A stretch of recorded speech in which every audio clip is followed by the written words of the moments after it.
What's going on, guys, and welcome back to another episode in my Football Manager save. This is episode number 54. Instead, returning with the quarterfinals of the Europa Conference League, both legs first away in Belgium and at home to Standard Liège, and sandwiched in between that a South Coast derby as our top four dreams are disappearing quickly. Before we get to the games though, shall we be getting on off camera? And of course, in the last episode, you saw our winning run of 7 ended with back-to-back losses. First, the 4-0 loss away at the Etihad against Manchester City, and then the penalty shootout loss in the FA Cup quarter-final to Norwich at Carrow Road, where we still haven't won since the save began. Just one game in a run of camera after the international break, came back, played Everton at home, and won by 3-0. This is one of those games where I was like, whenever I make a tactical change on camera, it never works. When I do it off camera, it works brilliantly. It happened again. I made a change at half time. We weren't getting enough chances. Brought in Alexander Mitrovic, and he got 2 assists for our opening 2 goals in 7 minutes. First Goran Kowal tapping in another, and then Batterini getting his 10th of the year. The chump got his first goal for the club with 5 minutes to go. In the end, it was a comfortable 3-0 victory where a tactical change at the break ended up paying off. Why can I never say that on camera? Honestly, well, maybe today, you never know. But right now, on the back of the window against Everton, as you can see in the league right now, we are clinging on to a 6th or 5th place finish. Chelsea, Arsenal, Wolves right behind right now. Wolves the rank outsiders for a top 6 place, you'd say right now. But the Gunners and Chelsea only 3 and 2 points behind respectively, though we have played a game more than Arsenal and Wolves as well, to be fair. I don't think we're going to make a top 6 now. West Ham have been phenomenal this year, and Scamacca still going for that golden boot. Scored twice on the weekend against Arsenal. He's trying to hold off Haaland, who's got the goals later on. Now 1 goal behind the Italian. He's won it every single year, the golden boot, Haaland. Could Scamacca hold him off? And can West Ham hold off Manchester United as well? We still have a chance at top 4, but like I said in the last episode, it's all about taking it in stages. We're not going to jump to the Champions League. I'm just worried about 5th or 6th. Hold on to that, and I'll call it a good season. Brighton, by the way, have risen from the dead. 3 wins in their last 4 games, and out of nowhere, they're only 1 point off safety now. Fair play. They looked dead and buried a long time ago, but they've still got a great chance of keeping themselves up now. Right, let's dive into it then. So 3 games today, and I said in the last episode, after the FA Cup defeat to Norwich, I really do feel as though, yeah, we can still do it in the league. We're still in the top 6 for now, but I think personally our best route to next year's Europa League is by winning this Conference League. That's exactly what we did 2 years ago. So heading into the game, no one's injured. That won't last long, and this will be our team. We will stay with the 4-3-3, but again, in the run off camera, with the last 2 games I played off camera, Everton, I think it was Aston Villa, I changed the tactics at half time. So I'll stay with the same tactics to begin with, but at half time, if we're still tied or trailing, I'll change like I've done in the 2 games off camera, or the last 2 games off camera, and that last one against Everton as well. So this is our team. George is in goal. The back 4 is Mitchell, Gomez, Mascara now. As midfield trio being McTominay, Urisevic, and Alex Scott, who, by the way, got another cap for England. 2 caps, sorry. He's now got 4 caps for England and scored his first goal in a friendly as well. About bloody time. On the wings, you've got Batterina and Traore, and of course our top scorer, Goran Kowal, leading the line. On the bench, it's Ward, Miodrag, Garza, Henderson, Smallcone, Chump, Radulovic, Sucic, Soria, Dap, Watkins, and Mitrovic as well. First of 3, first leg away in Belgium. I said we're outright favourites. Let's go prove that with a big win in the first leg. Come on, you cherries. Our remaining Premier League games, I think we still got 1 of the top 6 remaining. Can't remember who it is though. But the traditional top 6, I should say. But I do feel as though, you know, it's still going to be hard to keep Chelsea and Arsenal at bay. They're better teams than we are, you know. They're much better teams. I know that, you know, Arsenal have struggled this season, stumbled out of the blocks. Chelsea have been inconsistent, but they're better teams than us, you know. There's no denying that. So really, with a Conference League to worry about as well, this is it to me. This is the competition that I think will get us into the Europa League if we can win like we did 2 years ago. First chance going to come to the Belgians though, with Simone stepping inside. He's got space to shoot, and he fires it over the bar. Warning signs from the Belgians there. We've been starting games off really poorly recently, so I want a good beginning in this one here, as it's still 0-0, and our first chance is going to fall directly after Standard Liège's attack. Joe Gomez to Urisevic, now back to Mascara. There's Alex Scott, not known for his goals as we know, but this year he's got a few of them, both for club and country. Here's Max Aarons. Back to Alex. We're forced all the way back to Mascara, looking for that opening. What is a very narrow back line for Standard as Kowal fires it wide. I'm going to make a quick instruction change here. Play as wide as we can now and ask the boys to play down that right hand side and get the wingers involved, like underlaps instead of overlaps as well, to get them a little bit through them, a little bit narrower as well. But that'll do it for now. Let's get on those flanks. McTominay out wide to Max, and here we go. This is what we want to see. Going down that byline is Hamid Traore, now stepping inside, and our Ivorian goes for goal, and that young goalkeeper Diarra turns the other way. That's better though. That's better. Force Standard Liège to come out and go down those flanks, attack down the wide areas if they are going to stay narrow, because we're able to get into the box quicker and more times. McTominay receives back to Urasevic. Can we get another chance straight from the corner? Scott goes for goal. Just over. Better though. Better. Tempted to change our formation as well, as we're still tied at 0-0 and get another attacking body out there. I don't see the Belgians causing us that many problems tonight as Alex Scott is dispossessed. It's going to be, for the most part, one-way traffic, I would feel, with maybe one or two chances for the Belgians on the counter. They're very deep and they're very narrow, as Mosquera finds Gomez, and they're now starting to branch out a little bit to the wide areas after I changed that instruction. Scott, Kouaouz, Traore onside. Well, he's found the back of the net, but will it stand? Garang through to Hamed. Diarra got a touch, but no, it's offside. So, Bournemouth. Right now, in control, just still tied at 0-0. I am going to make a change at the break then, like I said I might. I'm going to say to the boys here, you've been unlucky so far, because we are playing well out there, to be fair, but I'm going to take off... Do you know what? I'm going to take off the captain. I'm going to take off Scott McTominay here. I'm going to change he and Urasevic roles around. And I'm going to bring on Mitrovic. That's what I did in the last game against Everton, and that changed the game for us. So Mitrovic on as a pressing forward. That's what I did in the last game. He'll come on to link up the play. And that'll just do it for now, though. Just a one change. And actually, I'm going to change Aaron's role to a wing back and let him go and attack. He's really good going forward. So here we go. Second half, 0-0. I trust us to get the breakthrough and win this first leg. Max. Traore. Cuts it across, Garang, shot block, gets it back, Mitrovic shoots off the crossbar, and Standard Liège. It's got to happen at some point, surely. We are absolutely dominating out there. Standard Liège are clinging on for dear life. That breakthrough will come, and once it comes, that'll relieve all the pressure. It's Batarina through, what a save by Diarra. We've absolutely dominated possession out there.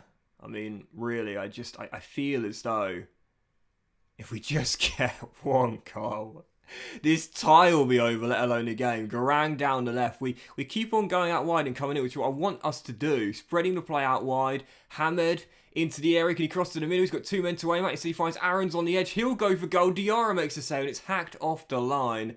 This has been ridiculous. It's working fine. We're getting the chance. We just can't take them. Garang has had a rare off night tonight. And I think I'm going to take him off, you know. He's not played well. I'm going to bring on Ollie Watkins. Bring on a number 9. Urasevic for Radulovic as well. And I think I'm going to bring on Gaz on that left-hand side as well, because he's very good when he goes forward. So I'll have him and Aaron's also attacking down the flanks. We're risking possibly losing a goal on the counter, but we'll win at home. But it's just disappointing we haven't been able to find that breakthrough tonight in a game where we've absolutely dominated. It was ridiculous. Come on, boys. 10 minutes to take a lead. Back to the Eddie Howe Stadium. Gomez to Radulovic. Through to Mitrovic, and there's Watkins off the bench. Through to Traore, brilliant ball. This should be the goal.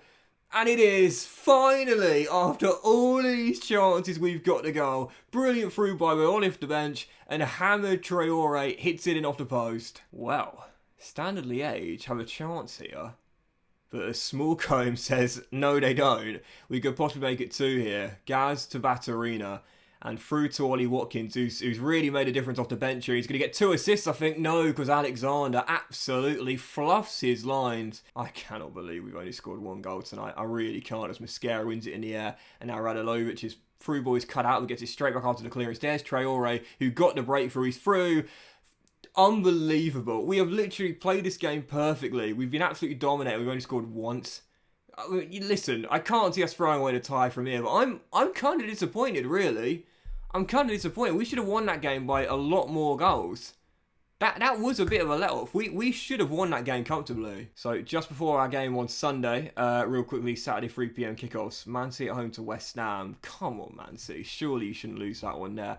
And Chelsea at home to Manchester United. I don't really know how I want to win that one there. I suppose probably Manchester United, but even so, we'll see how those results go. So a few big games there with those 4 teams close to us in the table right now. And as things stand, well, Chelsea have now gone in the top 6. Victory, and Man City did beat West Ham. Haaland beat Skamaka in the race to Golden Boot there. But it does mean we still have the game in hand, to be fair. So with the game in hand on all the teams above us now, if we do win tomorrow against Southampton, we'll cut the gap on West Ham to 3 and go back ahead of Chelsea in 6th. So top four is still a possibility, but I'd say with our remaining games now, we have to win, I would say, all of them. I think we have to win every single game. Possibly we could avoid maybe one slip up, maybe, but that's it. Every other game will need to be a win, including Spurs and Liverpool at Anfield as well. Right, second of three. This is the Sunday afternoon game then, Southampton away. And again, I mean, if we put it this way, Liverpool and Spurs, I'm a little bit worried about that. But if we can't win this game here, then we've got no chance top four. I think we need to win, I would say, all but one. So 5 of the remaining 6. We will probably slip up against one of Liverpool or Spurs. But in the event we slip up against them both, then we'll have to be the Saints, Palace, Norwich and Leicester to have any chance whatsoever. So fail to win today, and I will basically wave the white flag in terms of our chance of making the top 4 and just focus on the Conference League. So this will be our team. Once again, 4-3-3 with a few changes to our lineup here. Mamadashvili still between the 6 stone. It's now Smallcombe, Mia Drown, Mascara and Aaron's. Midfield trio is McTominay, the chump, who I must say I really like and is developing quite well too. It's just a shame his fitness and stamina at 18 years old is really poor. Other than that, and this guy's got 3 brilliant stats for a ball-winning midfielder here. Wish the teamwork was slightly higher too, but 16 tackling, he looks really impressive to be fair. And also Alex Scott as well. On the wings is now Trero on the left and Sucic on the right, and Garang is leading our line again. On the edge is Ward, Garza, Gomez, Mitchell, Radilovic, Soria, Batarina, Delat, Mitrovic as well. Second of 3, Southampton away. If we fail to win this game, any chance challenging football next year is an impossibility, I'd say. Come on, you Cherries. Can't have a point. A point at this point, it's not basically a defeat, of course it isn't, but it is going to feel like once we race for a top 4 place, and Garang Kowal gets another one. But is it going to stand? Flicked on. I thought he looked on to me. I think that's going to stand, you know. Garang pops it in bottom corner. I think that's going to be allowed. And no, it's disallowed for offside. Must have been very tight though. Sucic flicks on. And yeah, that's very tight there. Trust the VAR. Trust it. But if that was at the Eddie Howe Stadium, I think they would have given it. Even so, Garang must have been a nose offside. And Southampton is still level. That would have been goal number 29 this season. Honestly, I really hope we don't lose him for next year. He's still got big interest from, I think it is Chelsea and Milan still interested in the young Australian. He's been phenomenal. And Sargent was not the replacement in the end for Dominic Solanke. It is Garang Kowal. 32 minutes in, Bournemouth find an FV. Traore's cross towards our number 11, headed away, but Scott picks it back up. And the captain, McTominay, finds Smallcombe. Back to the chump. And Southampton forcing us backwards here with ball retention being so crucial. Well, I was just going to say, we're not really the type to just float a hopeful ball in. And Gaz said, sod that. That's exactly what I want to do. Last time Smallcombe was here at St Mary's last year in his debut season, he scored his only goal for the club. And now he's got an assist to this ground as well. Gareth Smallcombe, he ate Southampton. What a ball by our number 3. Fantastic cross, and Sucic could not miss. He's had a great season, Sucic, as well. Go on, guys. 11 caps for Wales now, I think. 13 caps. Got 2 more in the international break. He's developed quite nice. I don't think he is going to become a world star. I was hoping he might. But I don't see why he couldn't become a solid first-choice left-back for us for many, many years. And right now, I've thrown him at the deep end. Yeah, he has swum. He has swum. I'm not going to say he's been phenomenal, but he's been as good as I was hoping, if not slightly better. So, well done, lads. As things stand, up by a goal. Get a second and we'll see this out, I feel. A draw will certainly still give us confidence for a top 6 finish, but a win is the only way we can keep our top 4 dreams alive. There is no doubt about that, with Liverpool away and Spurs, who are both still in the top 4, still to come as well. 53 minutes in, and Bournemouth, who have been one of the top scorers in the division, I think we're top 4 in goals this year, looking for another to wrap it up. This time flag stays down, and Niakate off the line. Lucky deflection, almost gifted Garang a goal. Off the line, and Southampton clinging on to just a 1-goal deficit. Oh, they've got that young Belgian forward I wanted, Monticelli. He looks really good. Really, really good. The only reason, well, I say one of the only reasons I didn't decide to sign him was because the unambitious personality. And player personalities can, of course, change over time, as he almost got an assist there with a lovely flick. But if it doesn't, it's always a bit worrying for a young player that they might well not develop. They'll just stay really promising but never really take the next step up. Even so, still 1-0. Southampton growing into the game, and we're still just in front. Hang on to this and it'll be a massive victory for Fana. Tackled by McTominay, but then couldn't come away with the ball. Sander Berger rolls it through. There is the young forward. Great save by Mamadashvili and put behind. Southampton growing into this game in the late stages, looking for that point. They've got nothing to play for, really. They just don't want to see us in the Champions League as a rival team. Here's the American, Bello, dispossessed by Aarons, and possibly a chance for a breakaway here. And when Garang gets going, you ain't going to catch him. Down the right, wisely holds it up instead and finds Radulovic below the top to our number 11. Great first touch, round his man, Garang Kuol denied. Change your mentality to positive. I'm also going to time waste just a little bit now as well. Not going to press as much, drop our defensive line too, as we're still holding on to that 1-goal lead. Can't believe Garang's not scored today. So a handful of chances, just hasn't taken them. But I think we're going to be okay. I think we'll be all right. Delap on as a pressing forward, I think, to go and press the Saints back lines. I look to burn the clock a little bit here, and I think we'll hold on, and yes, we will. Bournemouth get the win and go back in the top 6, and most crucially, cut the gap on West Ham to 3. Didn't play as well as we could, but we still got the result. That is the sign of a great team. West Ham, we're coming for you. I don't want to get too ahead of myself after what happened last year where we bottled it with 2 games to go, but Champions League is still a possibility as we cut it to 3. We'll fight till the very end. Oh God, Champions League football would do so much for this club, honestly. Like the balance is going down because of obviously, well, A, spent a lot of money on transfers with the likes of Garang, and you look at the wage bill as well. It's never been higher at now 1.85. You know, it's not doubled since we began to save, but this year in particular, we've seen, I'd say, the biggest rise in wage bill. Or the past 2 years, the biggest rises in the wage bill because we're now a certified European team. But the Champions League prize money and TV money, that would be massive for a club of this small stature. Absolutely massive. Right then, third and final game of today's episode is indeed the second leg of our Conference League quarter-final, playing host to Stade Liège. And after the dominant 1-0 victory, which I don't think has ever been said before in Belgium, I feel confident we'll make it through tonight, despite the fact we don't have a larger lead. Keep a clean sheet like we got in our last 2 games, well, last 3 games now, actually.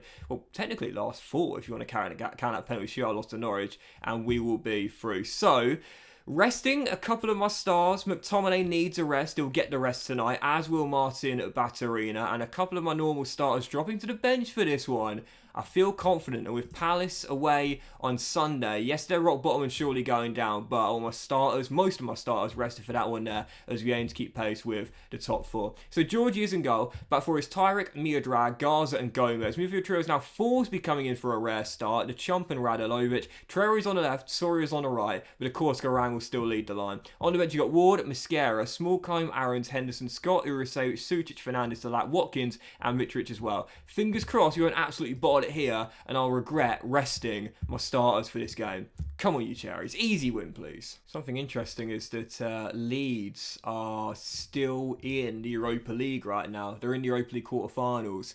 So that'll be an interesting one. If they were to go all the way to win it, for example, not being a top 7 team right now, what would that mean for... oh, sorry, that was very close. What would that mean for continental qualification? I don't know. It gets so hard to figure it out these days. I miss the days when it was quite straightforward. Nowadays, it's harder to figure it out with a third competition to worry about. As Lautaro, for the second time, it's the woodwork. But Garang says, don't worry about it, mate. I'll make sure the ball ends up in the back of the net regardless. That'll do it now. 60 minutes in. And I felt even if we didn't win in Belgium, we'd see the job out tonight in front of our home fans. Garang with goal number 29. That's it. Put us in the semis. And I think I'll take my stars off at the break as well. In fact, I might not even get to the break right now, leading by a goal. I might just take them off now. I mean, the game's done, and I want them to be as rested as possible. As Forsby hits the crossbar. We've hit the woodwork 3 times already. We're going to lose this game.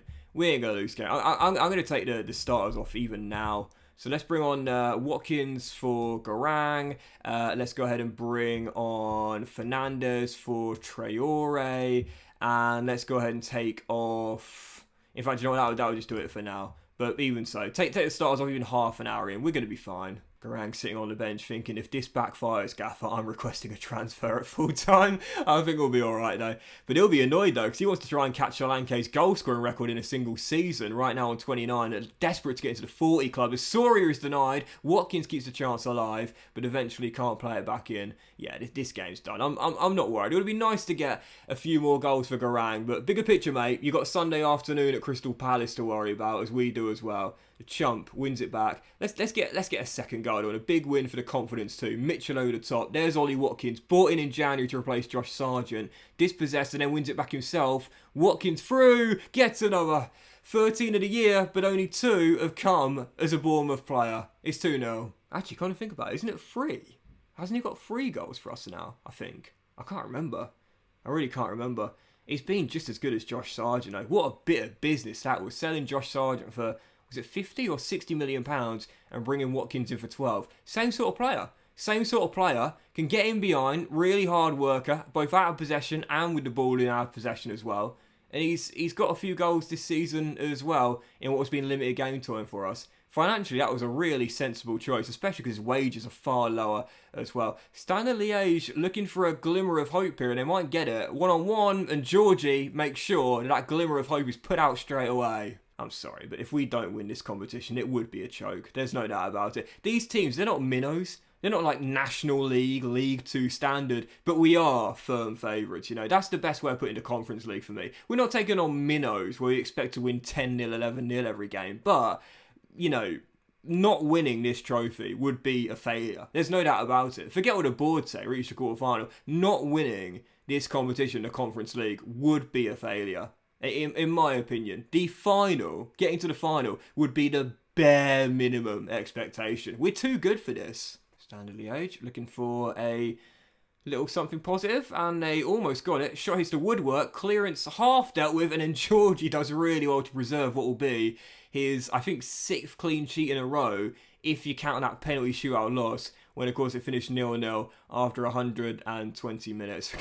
To be fair by Georgie there, I like to see that, the professionalism. Game's done, ties over. He scrambled back to get that ball from crossing the line like it was Usain Bolt. He knows that clean sheet bonus was about to get dropped. Well, there we go. We expect to win this competition, and we got the job done comfortably in the quarters. So we're now through to the semis, and we will be taking on, I believe it's going to be LASK in the semis. Park the bus. I think that'll be for consecutive clean sheets on a row there, which to be fair, it's not a surprise, taking me 6 years to get it. But there it is, we are through to the semi-finals of the Conference League, and we will indeed be taking on the Austrian side, LASK, in the semi-finals. Once again, because the league isn't loaded, most of the players will be generated ones, and we should once again be firm favorites of that. But that's what I was mentioning earlier. I'm not sure it would have been picked up in the audio, not picked up, but included in the video. Leeds are still in the Europa League, just dispatched of Lyon over 2 legs, so they're now in the semis. Liverpool, of course, top of the table, so they're going to go into the Champions League regardless. But if Leeds were theoretically to win this competition, I don't know what that would mean for the European standings. Would you need 5th Europa League? Surely not. I'd imagine you'd have 5 teams in the Champions League next year, I'd assume, but I don't know for sure. But that will end this episode of the FM Save, guys, so big thank you for watching. Really hope you have enjoyed it. If you haven't, please reply. So you all have a fantastic day, and of course, we'll have to come back for those semi-final ties there as well, where we've got LASK away and at home in the final 4. We'll also include Liverpool away at Anfield in another treble header. Have a great day, guys. Much love to you all, and I'll see you for the next episode of the Football Manager Save, as we aim to reach what would be our 5th final of the save in 6 seasons. That's pretty impressive. You got to give me some credit for that, man. It's pretty impressive.